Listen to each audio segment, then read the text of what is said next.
जनवरी से लेके अप्रैल तक हैवी ब्लूमिंग करने वाली इस बेल के बहुत सारे नाम हैं, जैसे कि golden shower wine, flame wine, orange trumpet wine. Hindi में इसे स्वर्णलता कहते हैं, मराठी लोग इसे संक्रांत बेल कहते हैं क्योंकि मकर संक्रांति के बाद इसमें बहुत ही अच्छी फ्लावरिंग होती है। और वानस्पतिक नाम इसका पायरोसेटिया वेनस्टा है।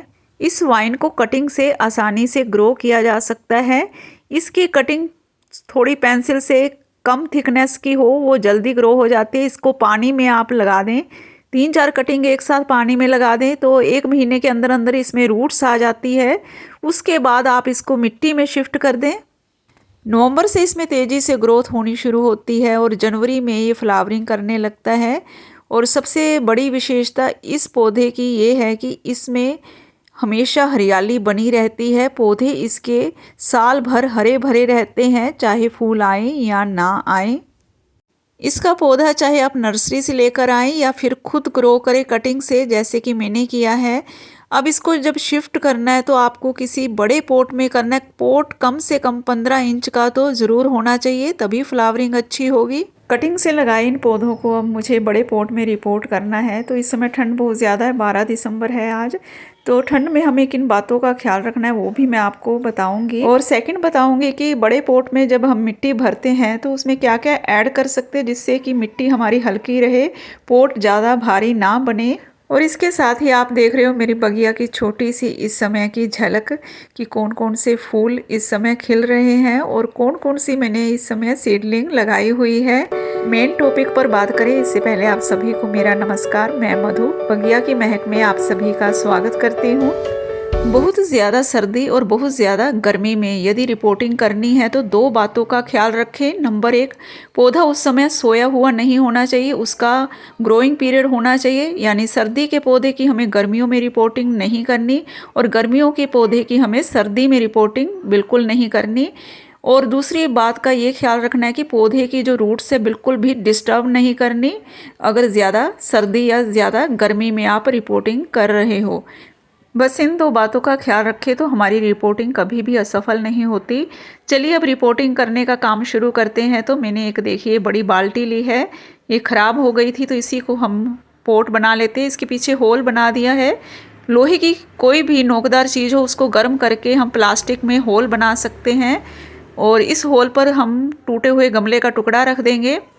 अब पोट को हमें हल्का बनाना है तो इसके लिए देखिए एक लेयर में टूटे हुए गमले के टुकड़ों की, जो कि बहुत ही मैं छोटा छोटा कर रही हूँ, इसकी बिछा देंगे। इससे पोट हल्का भी रहेगा और हमारा जो छेद है वो कभी बंद भी नहीं होगा।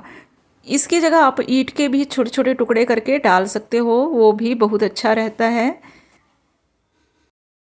जब भी किसी बड़े पोट में मिट्टी भरनी हो तो पोट को हल्का बनाने के लिए उसके 3 हिस्से कर लें। एक हिस्से में हम डालेंगे अब गार्डन वेस्ट। जब भी हम गार्डन की साफ़ सफाई करते हैं तो जो भी मिट्टी और पत्तियां और टहनियाँ निकलती हैं उनको आप इकट्ठा करते जाएं और इस तरह उसका यूज़ करें। तो एक तो हमारी ये सारी जो वेस्ट है वो काम आ जाएगी, दूसरा पोट की मिट्टी हल्की बनेगी, तीसरा ये खाद बन जाएगी नीचे अपने आप ही। इसमें हम डालते जाएंगे और हाथों से दबाते जाएंगे और पानी का छिड़काव भी हम कर सकते हैं। तो इस तरह से हमारी ये एक जो है लेयर पूरी हो गई है। तो पोट का दूसरा हिस्सा जो हम बनाएंगे उसमें देखिए मैं डालने जा रही हूँ। हम जो भी कंपोस्ट बनाते हैं उसमें कुछ चीज़ें रह जाती हैं, डीकम्पोज नहीं हो पाती, तो उनको मैं छान लेती हूँ। अब उतनी ही मैंने मिट्टी इसमें मिला ली है और इसकी हम जो है एक लेयर बिछा देंगे, यानी एक हिस्सा हम इसका डाल देंगे। तो 2 हिस्से हमारे इस पोट के भर गए हैं। अब रह गया हमारा लास्ट वाला हिस्सा, तो वो हम भरेंगे वेल ड्रेन्ड सोयल से। मैं अपने गार्डन में हमेशा एक सोयल बनाकर रखती हूँ वेल ड्रेन्ड, जिसमें मैं 40% गार्डन सोयल, 40% सैंड और 20% उसमें कंपोस्ट मिला देती हूँ। अब इसको मैंने छाना था और इसमें छोटे छोटे कंकर पत्थर जो निकले वापस इसमें मिला देंगे, जिससे कि ये देखिए बहुत ही पोर्स बन जाएगी। 10% लीफ कंपोस्ट और मैं इसमें ऐड कर रही हूँ ताकि जो है पौधा बहुत बढ़िया फ्लावरिंग करे, क्योंकि अब इसका ग्रोइंग पीरियड है तो इसे ताकत ज़्यादा चाहिए। और मिट्टी को पोर्स बनाने के लिए देखिए राइस हस्क और कोकोपीट भी मैंने मिला दी है, इससे पोट की मिट्टी हल्की भी रहेगी। अब देखिए मिट्टी में फंजीसाइड भी डालना बहुत ज़रूरी है ताकि आगे चलकर पौधा बहुत ही हेल्दी ग्रोथ करे, मिट्टी में कोई भी प्रॉब्लम ना हो। तो इसके लिए मैं यूज़ करती हूँ नीम की ताज़ी पत्तियों को सुखाकर उसका चूरा बना लेती हूँ। ये मैं फंजीसाइड की जगह यूज़ करती हूँ। इससे मिट्टी पोर्स भी बनती है और देखिए एक फंजीसाइड भी मेरा ये बन जाता है, तो बहुत ही बढ़िया रहता है। कभी भी मुझे मिट्टी में कोई ऐसी प्रॉब्लम नहीं आती कि मेरा पौधा ख़राब हो जाए।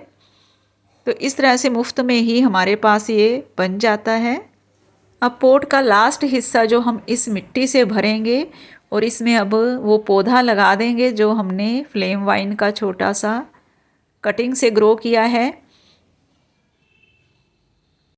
जैसा कि आज 12 दिसंबर और सर्दी बहुत ज़्यादा पड़ रही है, कोहरा भी पड़ता है रात को, तो इस समय जो भी हम पौधा लगाएंगे देखिए उसकी रूट्स तो बिल्कुल भी डिस्टर्ब नहीं करनी। और मुझे पता है कि ये मैंने पौधा खुद ही ग्रो किया है, खुद मिट्टी बनाई है, मिट्टी अच्छी है, तो मुझे पूरा विश्वास है कि मेरा पौधा चलेगा।